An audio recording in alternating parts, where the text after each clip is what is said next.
So much for hiatus. It's PFT Live, PFT PM, PFT, whatever you want to call us. I've got some things to say, and we have the technology to allow me to say it. Let's get to some of the news currently happening in the NFL, and then I'll answer some of the questions that were submitted via Twitter. One of the big stories on one of the slowest days of the year, the announcement by the Washington football team that Tanya Snyder, the wife of Daniel Snyder, is now co-CEO and co-owner of the team.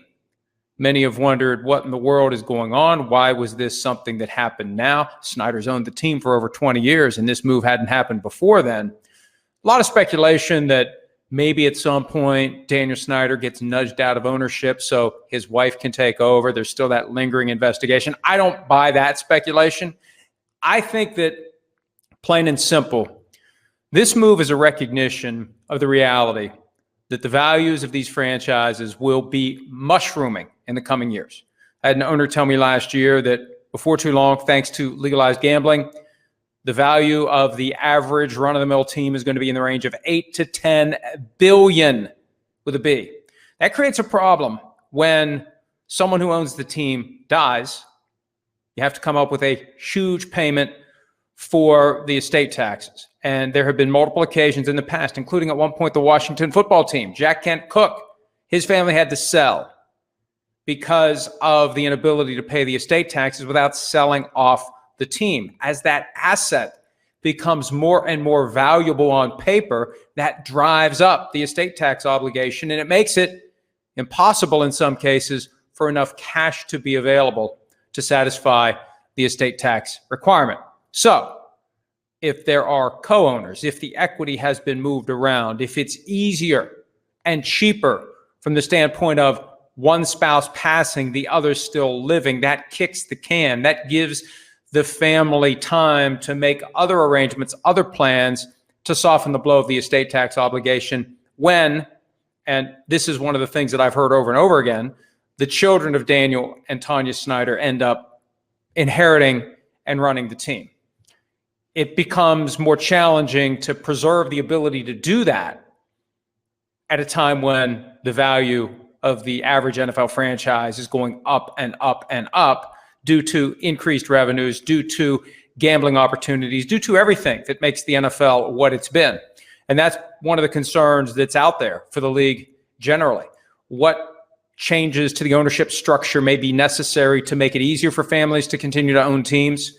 Minimum percentage that someone must own in order to control a team and own a team and run a team. We may see that drop. Corporate ownership may be something that is out there on the horizon at some point.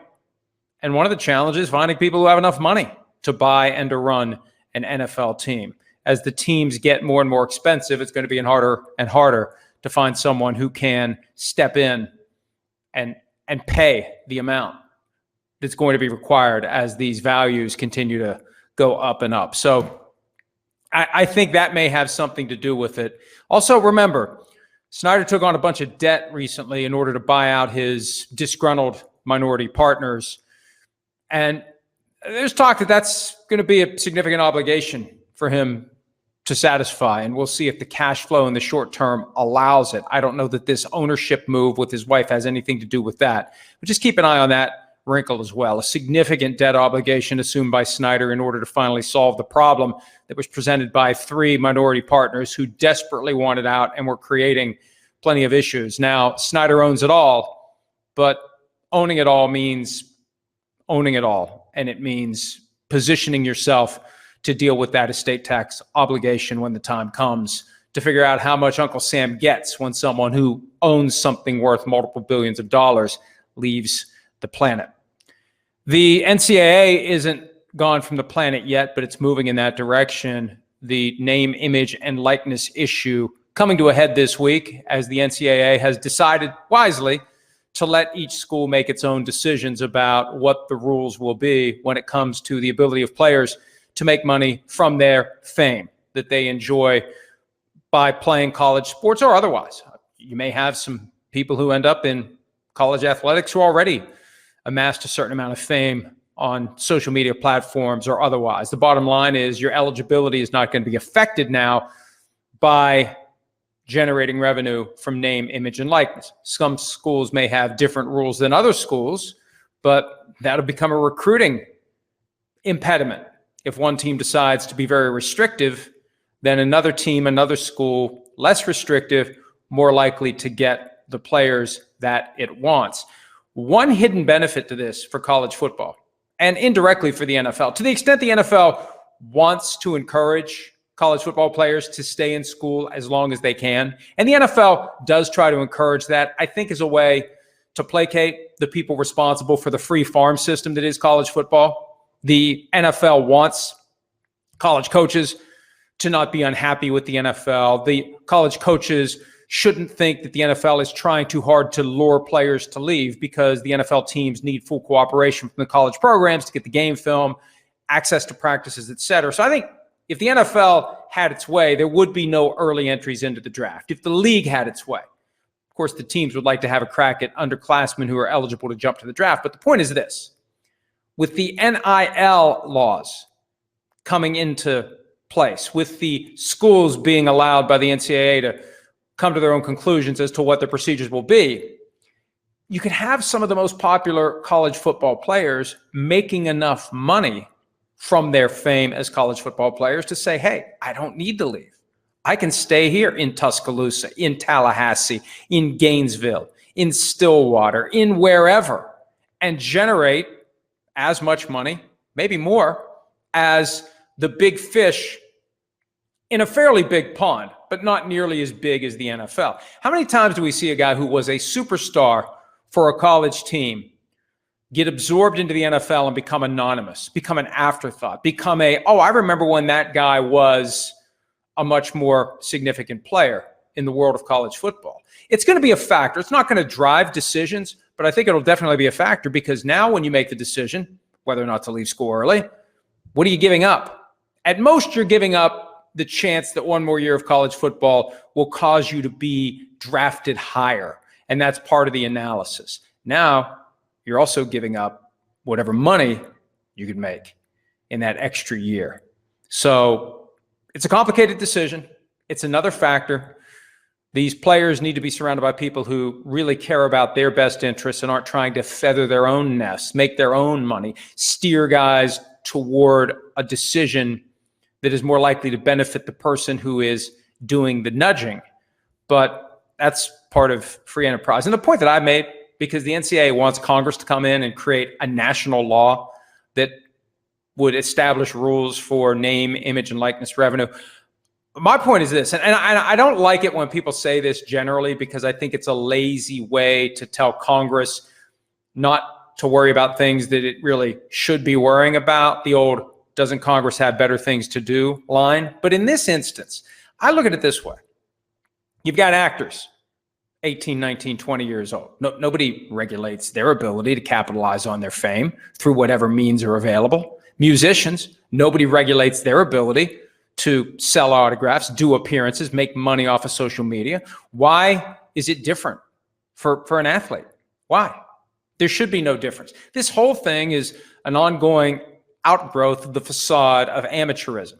And that facade needs to be imploded once and for all. And once we accept that fact, that there's no purity of college sport because the people aren't being paid, I think it should be open season. And I don't think the NCAA should have the ability to lobby Congress and basically get Congress to put in place nationally the rules that the NCAA would put in place on its own.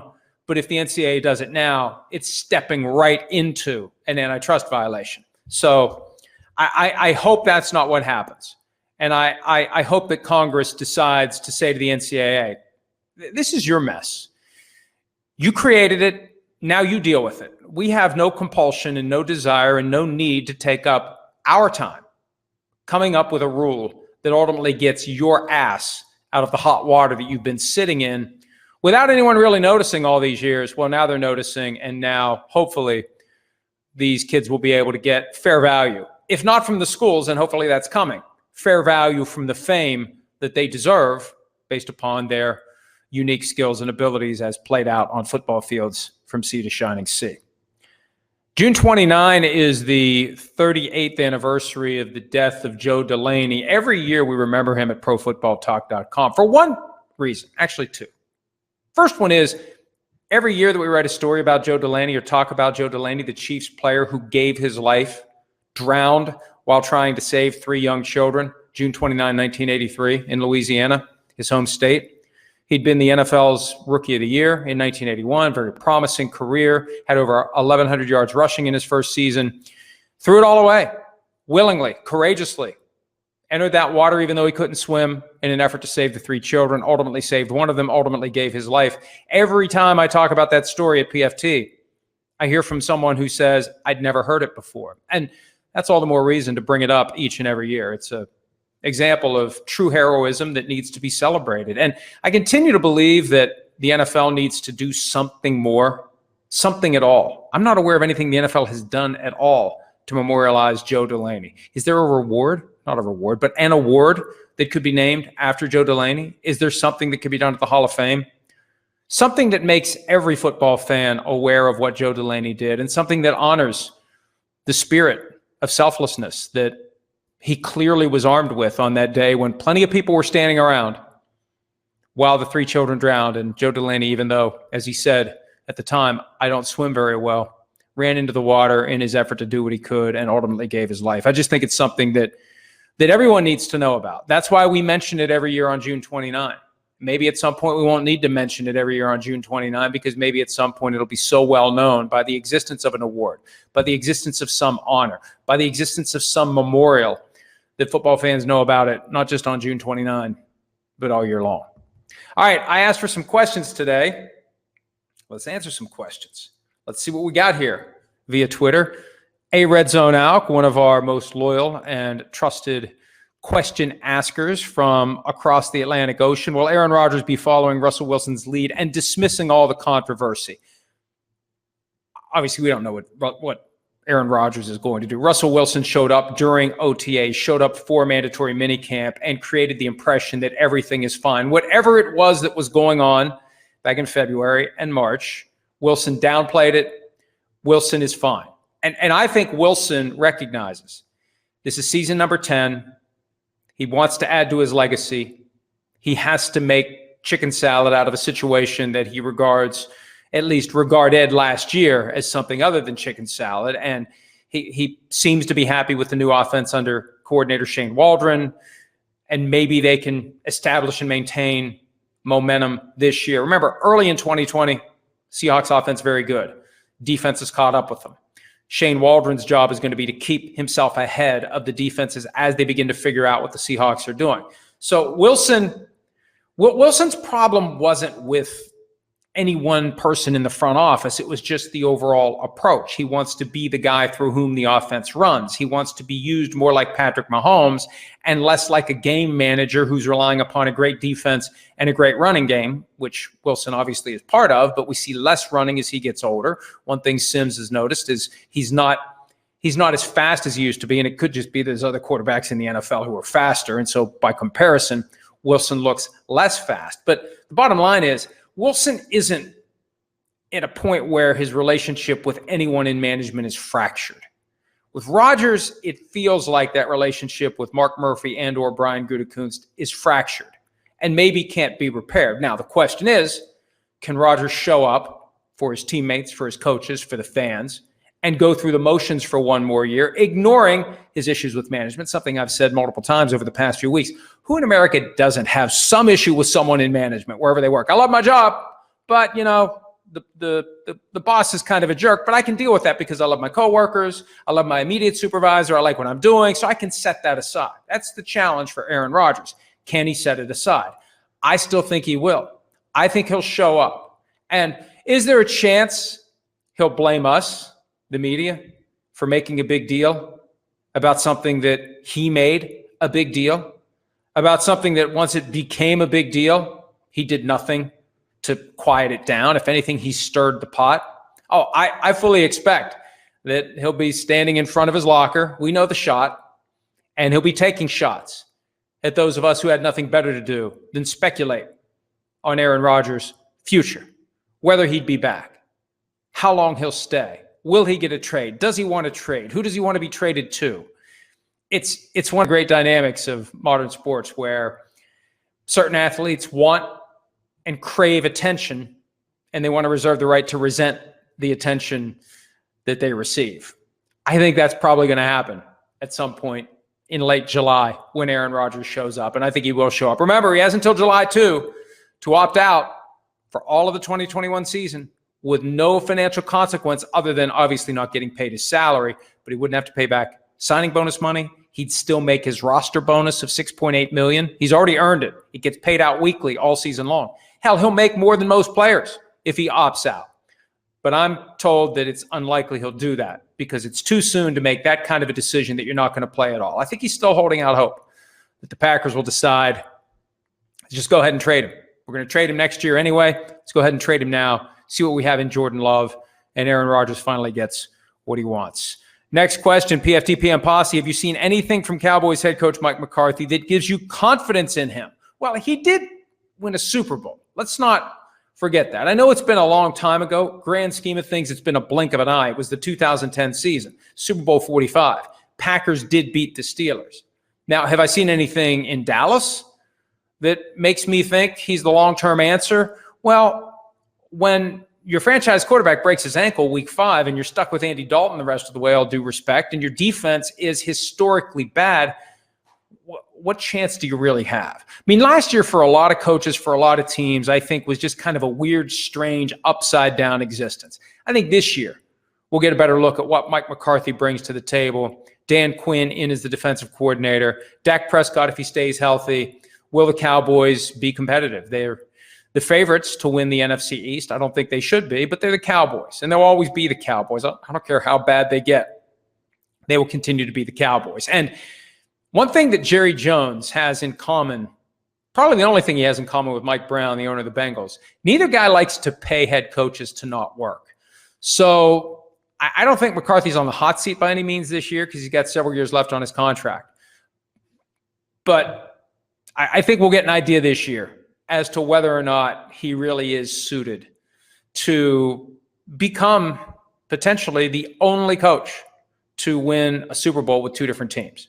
Did it with the Packers. Think about it. No coach has ever won a Super Bowl with 2 different teams. We'll get an idea this year whether or not Mike McCarthy's on that track or whether he's on the track to be the next Cowboys coach to inevitably be replaced by someone else. At Bourbon Street Saints, will the Saints go with Jameis Winston, Taysom Hill, or both? I've said this as it relates to the Patriots. I could see Bill Belichick, who is the master of coming up with game-specific attacks offensively and defensively, choosing Mac Jones one week, Cam Newton the next based upon the matchups. Could Sean Payton do that? Could Sean Payton look at a defense and say, we can attack this defense better with Jameis Winston. He's the starter this week. Then the next week, well, we can attack this defense better with Taysom Hill. He's the starter this week. I don't think it'll happen, but it is one option that's available. And the thing about going with Jameis Winston, if you do that, you still have full access to the Taysom Hill package. If Taysom Hill's the starter, it's not like you have a Jameis Winston package, although I could see both guys being used in the same game on the same play, potentially, regardless of who the starter is. And one thing that Sims and I have talked about multiple times before we went on our PFT Live hiatus, the ability of the starting quarterback to process the plays that Sean Payton identifies, develops, draws up on the back of a napkin the morning of a game, how quickly you can adapt and adjust and run that play during the game, the more likely that quarterback is going to be to become the eventual starter and keep that job. Another question or two. Houston, no matter what, how realistic is the possibility Deshaun Watson suits up for Houston this fall? I don't think it's very realistic. I think the only way it happens is if the NFL refuses to provide any clarity as to whether or not Deshaun Watson is going to be placed on paid leave. That's step one. Now, I think the league should tell the Texans, Watson, and any other team that would be potentially trading for him, yes or no, will he be placed on paid leave? The league has had 3.5 months and counting to investigate. They should know by now whether or not this falls into the category of paid leave. They need to let everyone know. But if they don't, and Watson decides, you know what? I can hold out, stay away, lose a ton of money, have to pay back bonus money, be fined, lose my salary, or I can show up, and then if I get placed on paid leave, I don't have to pay any money back, don't get fined, and I get my salary of more than $10 million, and I don't play for the Texans this year. So if he's forced to place a bet on paid leave or not paid leave, and he chooses the path of paid leave, and they don't put him on paid leave, he shows up for the Texans, they don't put him on paid leave, he's a Texans quarterback. He's stuck at that point. That's the one way that this happens, that the dominoes fall in a manner that results in number 4 in red and blue playing for the Texans this year. I don't think it's a likely scenario, in part because I think the league does owe it, even if they don't announce it publicly, they owe it to everyone involved to privately say, yeah, if he shows up, he's getting put on paid leave, or no, if he shows up, we're not putting him on paid leave. That's the key point. And I think by the time we get to late July, hopefully the league will let everyone know, and then they can make their decisions accordingly. But the one way that Watson ends up with the Texans, they don't have clarity. He guesses he's going to be put on paid leave. He shows up, and he's not put on paid leave. All right, let's see if we have one more here. McCorkle Jones, opinion on the Patriots. You think they can win the division and make a Super Bowl run this year? I think they can. Why not? Last year was a down year. Feels like they were 3-13. They were 7-9. They were in pretty much every game. They go out and spend like never before on veterans at areas of weakness. They get their key opt-outs back, like Dante Hightower. I know Patrick Chung retired, but Dante Hightower was the guy they missed the most. Now they've got Cam Newton, second year in the system, with better weapons around him. Mac Jones there to push him. Maybe they do use both guys throughout the course of the year. And one thing we learned last year, Bill Belichick's not bashful about benching Cam Newton if Cam Newton's not getting it done. And Cam Newton has the respect necessary for Bill Belichick to not get upset if it happens. So, yeah, I think the Patriots could be much better than last year. And because of the presence of Bill Belichick and Josh McDaniels and Matt Patricia, who's now back in a very diverse role where he's helping the broader effort any way he can. This is a team that last year managed to win 7 games with not very good talent at all. This year, with improved talent, with Belichick, yeah, this could be a team that makes some noise and thrusts itself back into the conversation in a very top-heavy AFC. That's the thing about the AFC this year. You've got 6-7 teams that you could make a case for as Super Bowl participants. The Bills, the Patriots, the Browns, the Ravens, the Steelers, maybe. The Titans, the Colts. I haven't even gotten to the AFC West. The Chiefs and the Chargers. You got more than half the conference that you could say, yeah, you know what? It could fall together just right, and that team gets to the Super Bowl. In the NFC, especially if Aaron Rodgers doesn't show up, and I think he will, let's say he does. Bucks, Packers, then who? Rams with Matthew Stafford? I don't know. We kind of need to see how it all plays out. 49ers, if they stay healthy, well, that's a big if. And this whole Jimmy Garoppolo, Trey Lance thing, I just think that the path in the AFC is so much more difficult than the NFC, and it's going to require some big moments, big games, big decisions, key coaching, keeping everyone at an even keel. I mean, it all adds up because the Patriots do have the talent. It adds up to the Patriots being in the mix, and maybe because of their history, especially among the coaching staff. A lot of players working their way in who haven't been there to the top of the mountain yet, but the coaching staff has been there, knows how to manage the guys for situations like this. I think the Patriots are a team to keep an eye on that could find a way to navigate this very difficult AFC field in 2021. That's it for today. We'll try to do this again tomorrow. Thursday, I ain't doing it because I'm getting my vampire wisdom tooth yanked Thursday morning. If the swelling's down by Friday and I can speak coherently, not that I can any other time, we'll do one then. For now, though, until tomorrow, thanks for some of your time. Check us out around the clock at ProFootballTalk.com. Even though PFT Live and PFT PM are on hiatus, we'll be here for you every step of the way. Training camp's coming. Season will be here before you know it. Thanks, as always, for some of your time. We'll see you again real soon. Hi, I'm Mike Tirico, and thanks for watching. Make sure to hit subscribe for the latest news and highlights from NBC Sports.